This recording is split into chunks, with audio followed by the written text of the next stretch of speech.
Hola, nuestro nombre es Alejandro Murillo y Ramón Holguín. Y nosotros te ayudaremos a introducirte a lo que son áreas y volúmenes dentro de las matemáticas y la arquitectura. Una de las frases que más se ha repetido en los últimos meses es la de nueva normalidad. Esto se entiende por la pandemia que estamos viviendo, pero ¿te imaginas que de pronto empezáramos a percibir un mundo de manera distinta?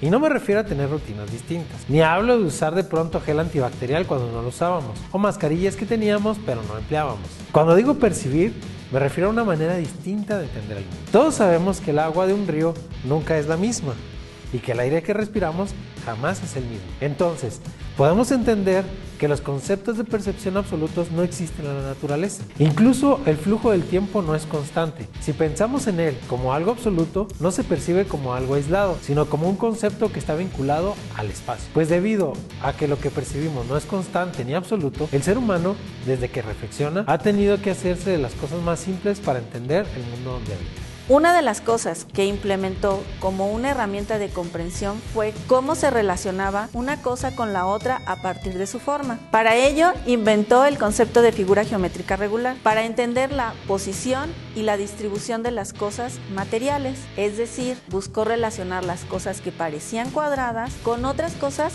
que eran más o menos cuadradas, o las cosas que parecían un triángulo con cosas más o menos triangulares. Esto cambió el mundo en que vivimos, porque al geometrizar las cosas del mundo pudimos entender otro conocimiento que jamás imaginamos. Me refiero a las propiedades de las figuras. Pues resulta ser que entre los siglos 7 y 6 a.C., casi como 3000 años, los griegos empezaron a representarnos de manera esculpida. Obviamente, para hacerlo recurrieron a la cultura que tenían más a la mano en ese momento, para comenzar a reflejarnos en piedra. Pues resulta que la referencia eran los egipcios. Pero había algo que caracterizaba su trabajo. Todo el cuerpo humano estaba referido a la figura geométrica plana. ¿Y cómo no?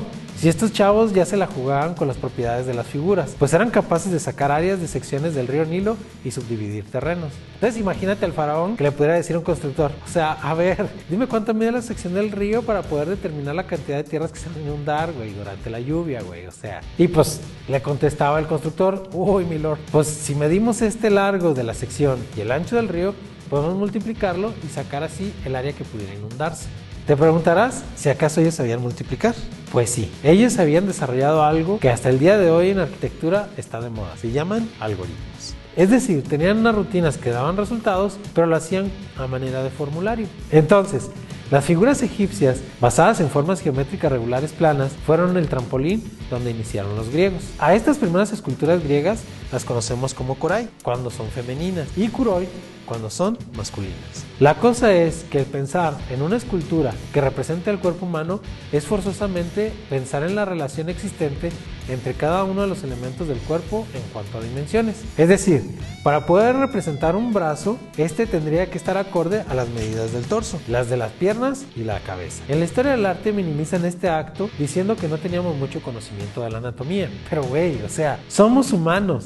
Nos conocemos nuestras cositas, sabemos cómo se ve una pierna aunque no sepa en exactitud qué hay dentro. Lo que sucedía es que detrás de poder descomponer formas complejas en figuras geométricas regulares, se presentó la idea de las implicaciones de esta figura con respecto a otras. Imagínate, sintetizar un árbol en una especie de triángulo, podríamos decir cómo sería en el piso cuando lo derribáramos.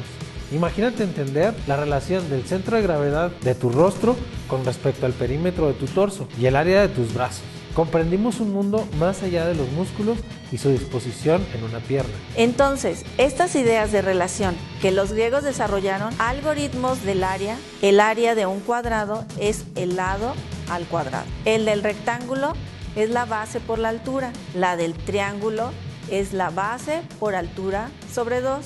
El del círculo es pi por radio al cuadrado. El del trapecio es base mayor más base menor sobre 2 por la altura. El de un trapecio es base mayor más base menor sobre 2 por la altura. La de un polígono de n lados sería el perímetro por la apotema sobre 2. Entonces, comenzaban a tener conceptos de belleza marcados por la organización de las figuras geométricas y sus proporciones. Pues esto sucedió exactamente con la arquitectura.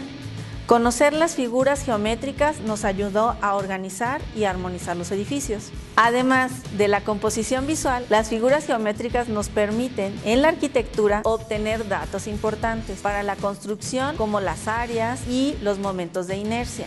En tus apuntes te dejamos algunos algoritmos en forma de formulario para que puedas resolver algunos problemas de figuras planas y su relación con las áreas. Pero la magia sucedió cuando los griegos comenzaron a entender las figuras tridimensionales. En menos de 30 años pudieron representar el cuerpo humano de mejor manera, y no precisamente por saber más de anatomía.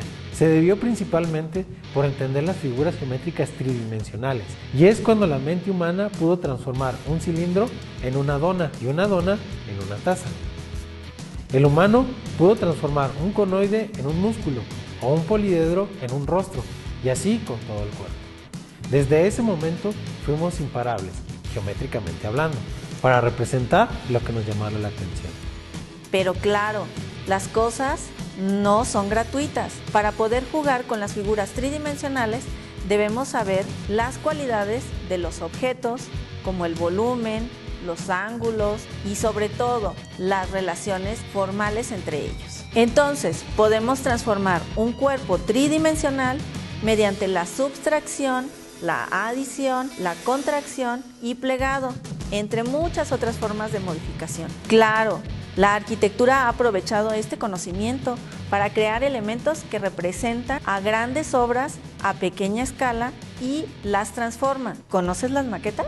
Imagina un proyecto conformado por 3 edificios con forma de prisma rectangular de medidas iguales. 25 metros de largo, 9 de profundidad y 7 de altura. Si quisiéramos representar su volumen a una tercera parte, entonces tendríamos que obtener el volumen a partir del algoritmo base por ancho por altura, y esto reducirlo a una tercera parte. Para obtener las medidas que corresponden a una reducción de volumen, aun cuando fueran otras medidas. Te dejamos en tus apuntes los algoritmos como fórmulas para calcular las propiedades de los volúmenes más comunes. Como puedes ver, el conocimiento de las propiedades de las figuras geométricas es de suma importancia para el quehacer humano, además de ser los principios de creación arquitectónica. Y todo este entendimiento fue en menos de 100 años de humanidad, todo para ser una especie que comprende su entorno de forma reflexiva, teniendo una nueva normalidad. Y esto sería todo. Recuerda, te dejamos ejercicios para que practiques. Corte.